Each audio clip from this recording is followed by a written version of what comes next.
नमस्कार जय जगन्नाथ। आज हूँ 11 सेप्टेम्बर गुरुवार।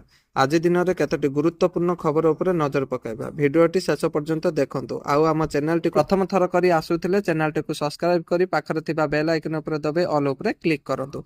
चलंतु आउ डेरी न करी आज केतोटी गुरुत्वपूर्ण खबर उपर नजर पकाइबा। प्रथम खबर एणिकी वरिष्ठ नागरिक पई तीर्थयात्रा योजना अयोध्या जिबे 775 यात्री।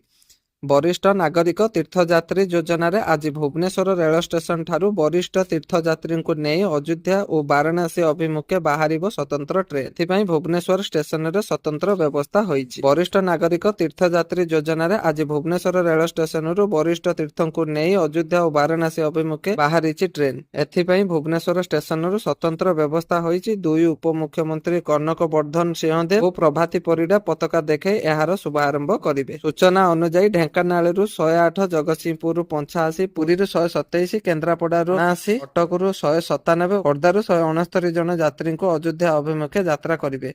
मोट 775 वरिष्ठ नागरिक यात्री समस्त सेमानक सह जाउचंती 25 जन एस्कॉर्ट गार्ड। परवर्ती खबर एणिकी ओडिशा आवास योजना रे अयोग्य हिताधिकारी चिन्हट पाई एआई व्यवहार करा जिवो। ओडिशा सरकार शीघ्र गृह योजना अयोग्य हिताधिकारी चिन्हट करिबा पाई आर्टिफिशियल इंटेलिजेंट व्यवहार करिबा बोली पंचायती राज मंत्री रवि नारायण नायक बुधवार कहिसंती। एही पदक्षेप प्रधानमंत्री आवास योजना पीएमएवाई भली योजना गुड़िक गृह निर्माण और प्रकल्प निरीक्षण प्रक्रिया को सरल और सुगम करने को लक्ष्य रखिछि। जेउ माने पूर्वरु पक्का घर किंबा अन्य गृह और अंतर्दय योजना सुविधा पाई मध्य गृह को सुविधा नहीं सेमानक विरुद्ध रे कठोर कार्यानुष्ठान नियाजिबो बोली मंत्री चेतावनी देइछंती। मंत्री कहिसंती अनियमता चिन्हट पाई एआई व्यवहार प्रक्रिया आरंभ होईछि।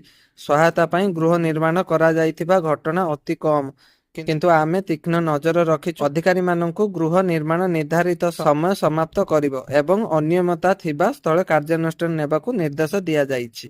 परवर्ती खबर एणिकी सुभद्रा योजना वंचित थिबा महिला को मिलिबो 2टी किस्तिर टंका। उपमुख्यमंत्री प्रभाती परिडांकर बड़ सूचना। राज्य सरकार पक्षरु प्रति महिला को वार्षिक 10,000 टंका सहायता राशि सुभद्रा योजना मध्य प्रदान करा जाइछि। एथिपाई अनेक महिला वंचित अछंती।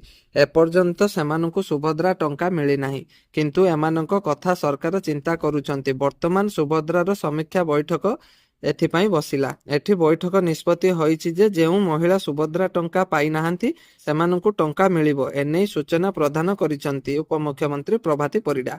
से कहिसंती जे अनेक योग्य हिताधिकारी टंका पाइबारु वंचित होईछंती। से आउरी कहिसंती जे काहेकि वंचित हेले राशन कार्ड सेमानकर अछि कि नाही ता समीक्षा हेबो। पूर्वरु टंका पाइथिले एबे 2टी जाक किस्ती कटि जाइछि। एका बेले सेमानकु 2टी किस्तीर टंका मिलिबो। परवर्ती खबर एनिके 22 सेप्टेम्बर ही सस्ता करिबाकू पड़िबो एई जिनिस। कंपनी गुडीको कड़ा निर्देश देइछंती। जीएसटी हार रे परिवर्तन साधारण लोकंकु बहुत आश्वस्ति देइछि। एही समय सामग्री प्रस्तुत करुथिबा कंपनी गुडीकर चाप वृद्धि पाइछि। सेमानक सामग्री एमपीआरपी स्तर को नहीं समस्यार सम्मुखीन होउथिले, जाहाको एबे केंद्र सरकार समाधान करिसंती। जहा जोगु सामग्री प्रस्तुत करुथिबा कंपनी गुडीक मध्य आश्वस्तिर निश्वास नेइछंती। जीएसटी ह्रास पर बजार रे विक्रय न होइथिबा सामग्री परिमाण बहुत अधिक। एपरि परिस्थिति रे कंपनी गुडीको एवं सेमानकर पुराना बळका सामग्री उपरे एक नूतन हार लगाई पारिबे। परवर्ती खबर सुना दर लक्षे पार गोटे दिन में बढ़िला 1200 टंका। हो हेई बढ़ी सुना दर। सुनार मूल्य लक्षे टंका टपिछि। 22 कैरेटर सुनार मूल्य 10,000 ग्राम प्रति 1,01,000 पार करिथिबा बेले 24 कैरेटर सुनार मूल्य 10 ग्राम प्रति 1,10,000 टंका उपरे रहिछि। 10 ग्राम सुनार पिछा गोटे दिन में प्राय 1,250 टंका वृद्धि पाइছে। आगको सुना दर रे आहुरी वृद्धि हेबाकू नै विशेषज्ञ माने आकलन करिसंती। गत 9 दिन मध्य सुनार मूल्य प्राय 4.17% वृद्धि होइछि। रूस यूक्रेन युद्ध एवं अमेरिकार शुल्क नीति पाई सुनार मूल्य रे अहेतुक वृद्धि होउथिबा विशेषज्ञ मत देइछंती। परवर्ती खबर पुणी एई तारीख ठाउ सस्ता हब क्षीर। जानतु एतिके ह्रास पाइब मूल्य। देश में कोटी कोटी उपभोक्ता एक बड़ आश्वस्ति खबर सामना को आसीछि। 22 सेप्टेम्बर 2025 रु अमूल एवं मदर डायरी भली मुख्य डायरी ब्रांड्स क्षीर मूल्य ह्रास होई पारे। ଏହି ନିଷ୍ପତ୍ତି ଜିଏସ୍ଟି କାଉନସିଲ 56ତମ ବୈଠକ ପରେ ନିଆଯାଇଛି। ଏଥିରେ କ୍ଷୀର ଏବଂ ପନିର ଭଳି ଆବଶ୍ୟକ ଉତ୍ପାଦିତ ହେଉଥିବା ଲାଗୁଥିବା 5% ଜିଏସ୍ଟି ହଟାଇବାକୁ ନିଷ୍ପତ୍ତି ନିଆଯାଇଛି। ଜିଏସ୍ଟି ହଟିବା ପରେ କ୍ଷୀରର ମୂଲ୍ୟ ଲିଟର ପିଛା 2 ଟଙ୍କାରୁ 4 ଟଙ୍କା ପର୍ଯ୍ୟନ୍ତ ହ୍ରାସ ଦେଖିବାକୁ ମିଳିପାରେ। ପରବର୍ତ୍ତୀ ଖବର ପୁଣି ଆସୁଛି ଆଉ ଏକ ଲଘୁଚାପ। ଆଜି ଘଡଘଡି ପବନ ନେଇ 18 ଜିଲ୍ଲାକୁ ୟେଲୋ ୱାର୍ଣ୍ଣିଂ ଜାରି କରିଛନ୍ତି ପାଣିପାଗ ବିଭାଗ। ଆସୁଛି ଆଉ ଏକ ଲଘୁଚାପ। ଚଳିତ ସପ୍ତାହର ଶେଷ ଆଡକୁ ସୃଷ୍ଟି ହେବ ଆଉ ଏକ ଲଘୁଚାପ।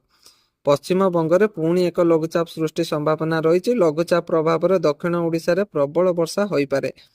ଏନେଇ ପୂର୍ବାନୁମାନ କରିଛି ଅନ୍ତର୍ଜାତୀୟ ପାଣିପାଗ ବିଜ୍ଞାନ କେନ୍ଦ୍ର। ସେପଟେ ଦକ୍ଷିଣ ଓଡ଼ିଶା ଆନ୍ଧ୍ର ଉପକୂଳରେ ଘୂର୍ଣ୍ଣିବଳୟ ସକ୍ରିୟ ରହିଛି। ପ୍ରଭାବରେ ରାଜ୍ୟରେ ବିଭିନ୍ନ ସ୍ଥାନରେ ବର୍ଷା ଲାଗି ରହିଛି।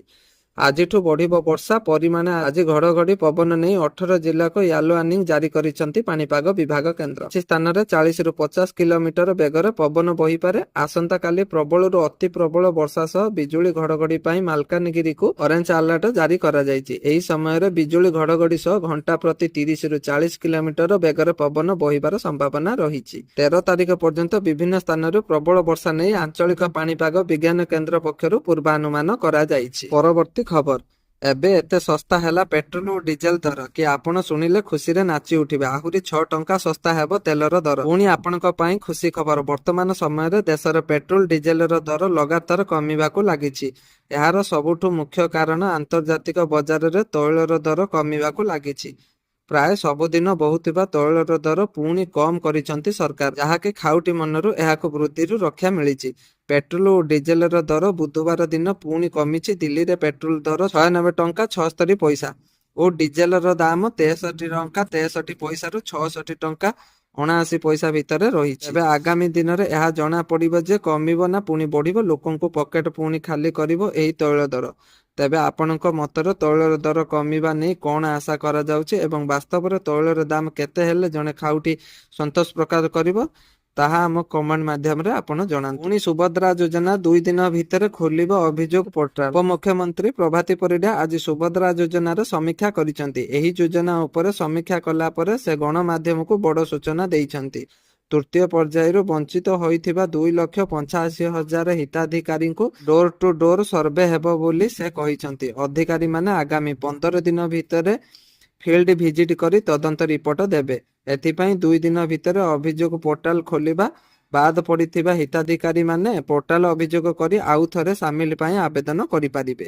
ଏ ଥିଲା ଆଜି ଦିନର କେତୋଟି ଗୁରୁତ୍ୱପୂର୍ଣ୍ଣ ଖବର। ଯଦି ଆପଣଙ୍କୁ ଭିଡିଓଟି ଭଲ ଲାଗିଛି ଲାଇକ୍ ସେୟାର ସବସ୍କ୍ରାଇବ କରିବା ସହିତ ଆମ ସହିତ ଯୋଡ଼ି ହୁଅନ୍ତୁ। ଆମ ଭିଡିଓଟି ଦେଖିଥିବାରୁ ଧନ୍ୟବାଦ।